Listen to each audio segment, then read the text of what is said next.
行啲當地人會去嘅地方咧，有冇啲仲未發掘到嘅嘢咯？前邊咧，好似有啲五香味咁，真係唔知咩味喎，但係又好好食。原來咧喺呢一個潮汕吉子酒店附近咧，求其即係類似好似求其咁寫個名，莫非係呢個叫做北京 fishball？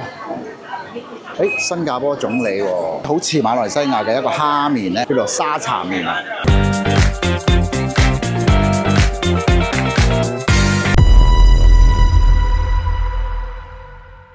咁啊嚟到潮汕第二日啦，都係去翻呢一個西馬路嗰邊嘅。咁點解咧？有時候去玩咧，我覺得你一日去嘅時候咧，太過趕啦。咁未必你真係會睇到晒嗰邊啲嘢啦。咁第二日去咧，你又可以慢慢去行下，去睇下，又發掘到啲新嘢嘅。所以有陣時你去一個地方玩咧，我又覺得唔好停留一日咁快，咁就速去速回。咁好多嘢都可能未見晒，未了解晒。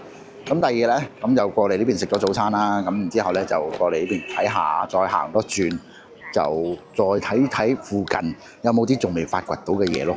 咁呢一樣嘢咧，就係我平時去玩都係會咁樣做嘅。咁唔知大家會唔會咧？嗱，如果係想要食啲當地可能特色啲啲環境又係比較潮州風味啲嘅話咧，咁我哋嚟到呢一個叫做西馬路嗰邊咧，就有個地址嘅。咁大家睇下，就係呢一個真軍公港啊。咁然之後咧，我哋就見到哇，前邊咧就有一棟好似好舊式嘅一個建築。咁呢度咧好似有兩間嘅，一間就叫做陳老六，咁而另外一間咧，今日咧就揀咗呢一間真君廟長慶啊。咁佢嘅裝飾咧好有呢一個中國風味啊。咁然之後入邊啲裝修咧都非常之靚啊，有一個好靚嘅燈籠。咁然之後啲台凳特色之餘咧，就係你睇下啲凳咧係啲舊式嗰啲咧，然之後啲台都係啲好舊式嗰啲木台。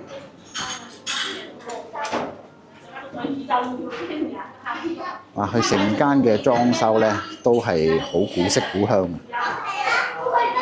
呢個寫住咩啊？老式潮菜，潮州長慶手藝啊！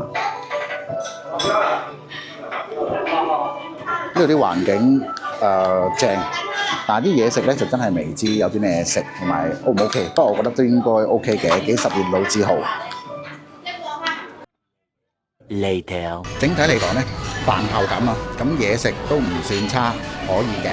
咁大概7個人，咁計埋小朋友差唔多9個度啦，唔難食 OK 嘅，即係冇伏位咯，即係我嗌到嗰啲餸都冇 search 過嘅，咁即係就咁自己想食咩就嗌咩，咁清清淡淡咁樣 OK 嘅，即係都夠鑊氣。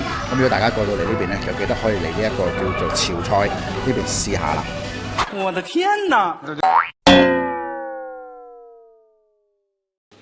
嗱，咁喺呢一個潮菜咧行出嚟嘅時候咧，原來咧旁邊呢度咧有一間好細間、好隱蔽嘅老四麥果啊。咁見入邊咧都多人排隊嘅。呢個係無意之中發覺到嘅。就係呢啲咯，唔知係咩嚟㗎？好似係啲麥皮，然之後攞去煎，咁入邊再加啲芋泥啊，再加啲豆沙啊嗰啲咯。咩都冇㗎啦，淨係咁㗎咋。但係好多人排隊㗎喎，咁啊唔知好唔好食啦。咁可能嗌一嚿咧，咁就試下。翻到酒店嘅時候咧，試下睇好唔好食先。好啦，咁頭先咧就喺嗰個街嗰度買咗呢一個麥餅啊。咁而家試下先。可唔可以鬆近啲咧？點解唔鬆近啲？鬆近啲嚟睇下呢一個麥餅好唔好食啊嘛？咁甜甜幾韌嘅，咬落去嘅時候有啲麥皮嗰啲味道。不過可能覺得加蛋咧，佢就好食啲。但係如果咁樣樣咧，都有啲油膩嘅。OK 啦，呢個都幾好。休息完了，出發西馬路繼續。咁經過呢一個叫做義安路啊。咁呢度有個海記溪口鵝肉啦，唔知好唔好食啊？未試過。咁但係行到前邊咧，我見到好多人排晒隊咧，準備買啲類似綠豆餅嘅鬆機啊！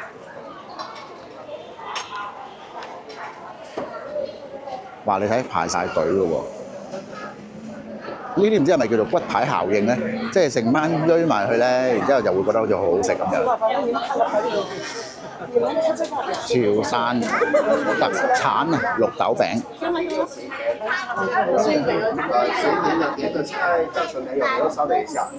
佢有甜有鹹嘅呢一個綠豆餡喎。我要食嘅，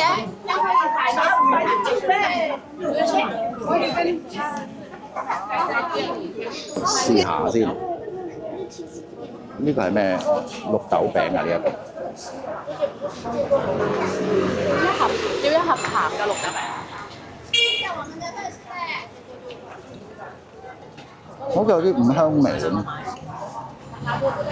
啲味就幾特別嘅，又脆，OK啊呢個味，真係唔知咩味喎，但係又好好食。見到啲人買咧係一袋一袋咁買嘅喎。鹹酥餅啊，頭先食嗰個潮州特產啊。咁佢嗰啲綠豆餅咧整熱咗之後咧，咁佢就會攤喺呢一啲叫做竹籃度咧，咁就攤凍佢咯。然之後有啲咧就會俾人試食。咁但係通常試食完之後咧，都買幾盒咁多。可以試試有沒有那個紅豆的？哦，那現在只有那個綠豆的是吧？哦，閃餅我除定買綠豆。可以試試看那個甜的或鹹的咯。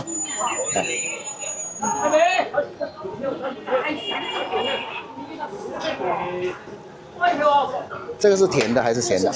鹹的。好。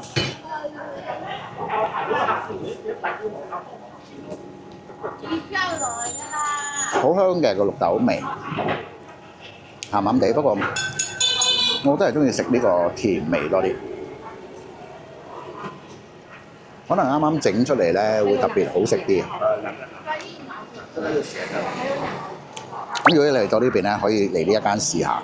咁個名咧係叫呢一個鬆基惠來綠豆餅啊。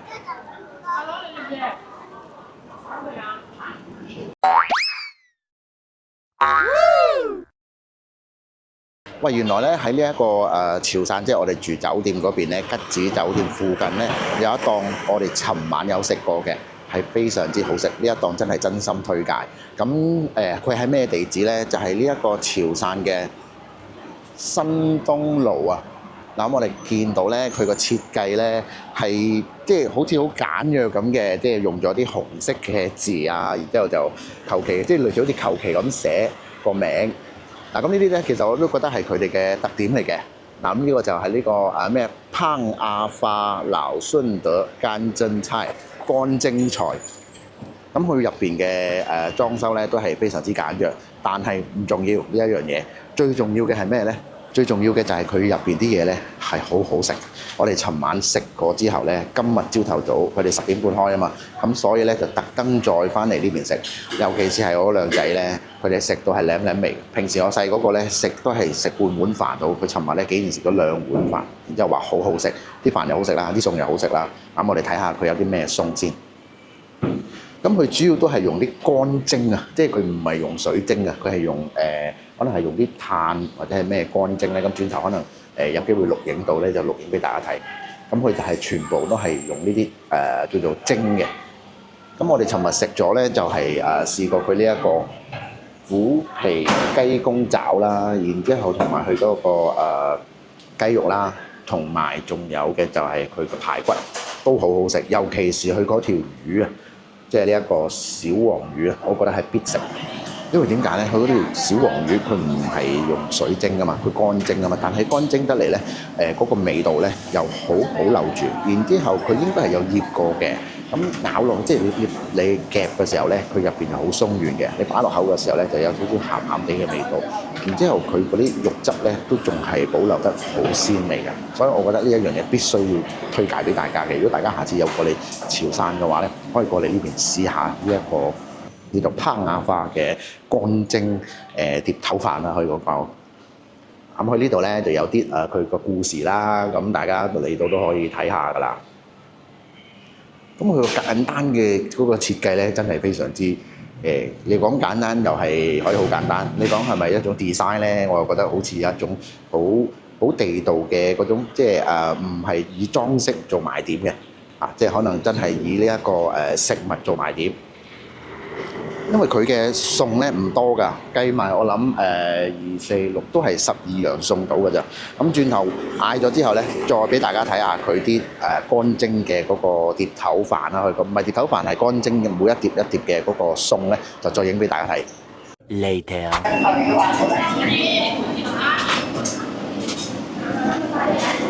已經開始好多人啦。嗰隻流絲肉餅，呢個咩啊？嗱呢度咧，佢就可以落單嗌嘢食嘅。咁啊，4碗飯、鳳爪一個，呢一個蒸肉餅啦，然之後豆腐湯、沙薑雞、白菜同埋呢個小黃魚。咁一共咧就係140蚊人仔。咁再 check 下先，啱數啦，咁就落單。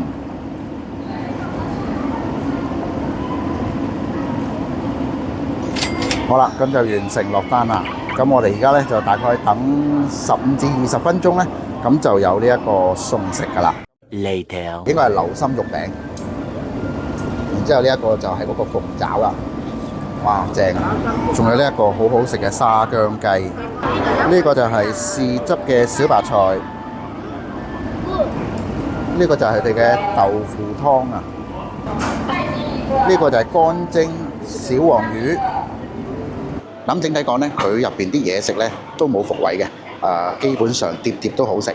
咁啊，除咗嗰個排骨就有啲韌之外咧，咁啊，無論個肉餅啦、鳳爪啦、嗰條小黃魚啦，都係非常之正嘅。咁啊，呢個值得推介。Neil B。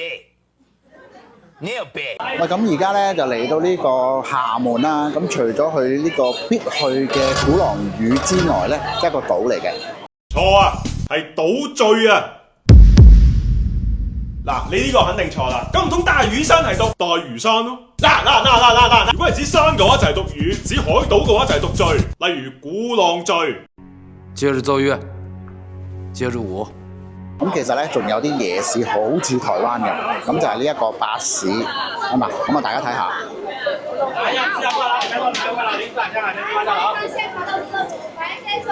有海鮮啦，然之後仲有啲小食啦。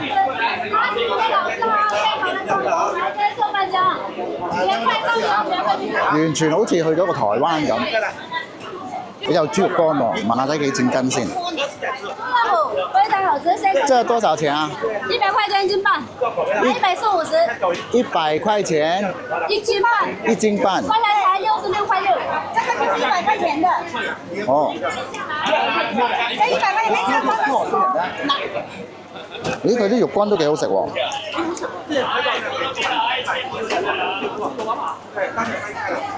塊錢1斤半，100蚊1斤半啊。150塊。由於呢個時間嘅關係，所以咧嚟到廈門都唔夠時間拍嘢，但係咧就可以嚟呢個巴士，因為咧佢呢度有好多咧都係啲食海鮮啦，好似嗰啲台灣嘅小食街啦，任你食，都唔係任你食，係好多嘢食，咁啊當然要買啦。咁同埋咧佢哋咧好多賣呢一個火心果啊，咁入邊啲味道咧就好似啲百香果咁嘅，2個10蚊。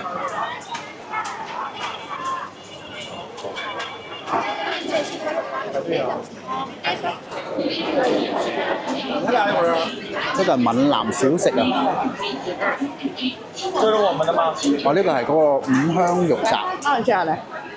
哦，呢個白氏阿傑咧都出名嘅喎，我上去小紅書睇咧，都好多人介紹呢一間嘅。咁就阿傑五香，都幾多人排隊。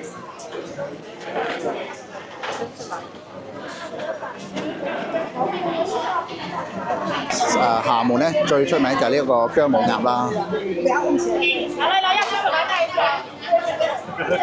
有啲燒烤海膽、烤生蠔啊。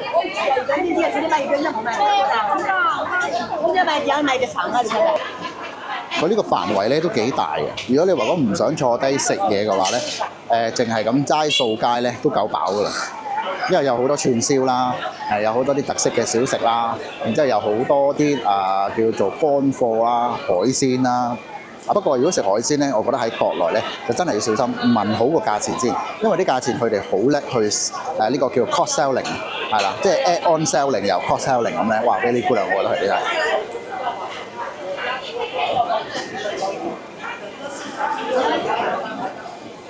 同埋咧，我見到佢哋廈門咧好多都係賣呢一隻大蝦嘅大乾蝦，咁又可以生食，唔係即係可以即食咯，唔係生食係啦，呢啲曬乾咗嘛，可以即食咯。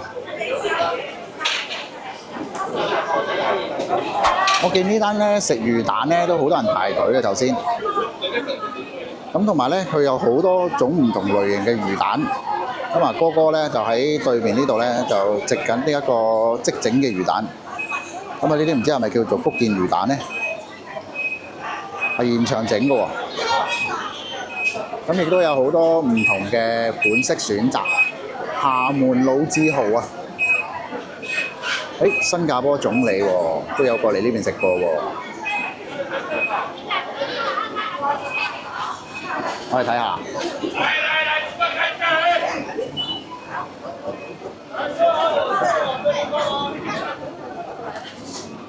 我諗應該唔差嘅，咁多人排隊食。咁如果係福建大學咧，大家都可能知啦，叫做北京魚喎。咁如果係福建魚蛋咧，大家又知唔知點讀？莫非係呢個叫做北京 fish ball？ 開個玩笑啫。咁可能問我，喂，點解你淨係識講又唔識食嘅？係啊，因為我真係食飽咗，所以喺咁嘅情況之下，唯有咧就介紹下，咁啊知道有呢一個咁嘅地方存在。咁如果你話想要食海鮮嘅話咧，就呢度應該都冇錯㗎啦。咁如果唔中意食海鮮又想行夜市嘅話，咁呢度都應該係冇錯㗎啦。哇！呢個叫做土筍凍啊！即係海鮮凍，好似啫喱咧，然之後入邊咧就有好多嗰啲海鮮咯。我唔知呢啲係咩肉嚟。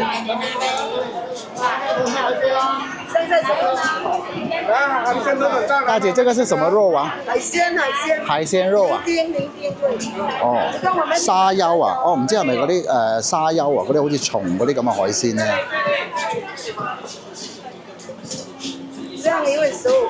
哦，一份咁樣15蚊。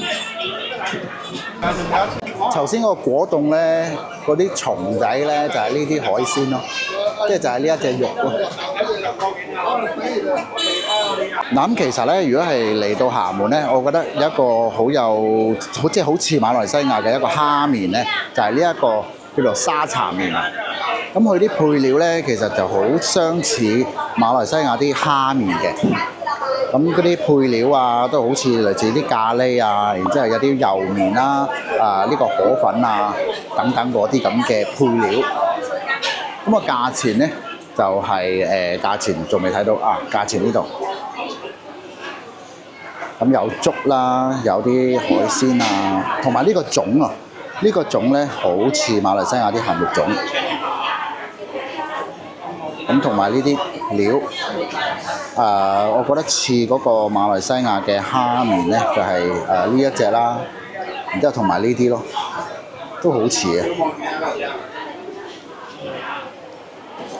不過味道咧就爭咗少少，就係咩嘢咧？就係冇落呢一個蝦膏。咁喺馬來西亞咧食呢個蝦麵咧，咁佢哋就會落啲蝦膏噶嘛，即係尤其是檳城蝦麵咧，咁佢呢度就唔同啦。但係都係好似嘅，因為廈門同台灣係好接近啊嘛，咁都係福建人多，咁檳城又係福建人多，咁所以啲蝦麵嗰啲煮法咧都係差唔多。嗱呢個咧就係類似好似蝦麵咁樣嘅，不過我唔知道馬來西亞有冇沙茶麵啊嚇，但係我就咁睇咧就似係蝦麵咯。係沙茶麵水啦。哇！喺呢度啲魚蛋咧〜好大粒啊！同埋係嗰啲即係頭先好似嗰個叔叔咁咧，手打魚蛋，好大粒。原來個魚蛋咧咬落去嘅時候咧，入邊仲有啲餡喺度嘅喎，豬肉餡。呢個咧就係我哋叫鹹肉粽，呢一個味道咧就同馬來西亞啲鹹肉粽咧係好相似嘅。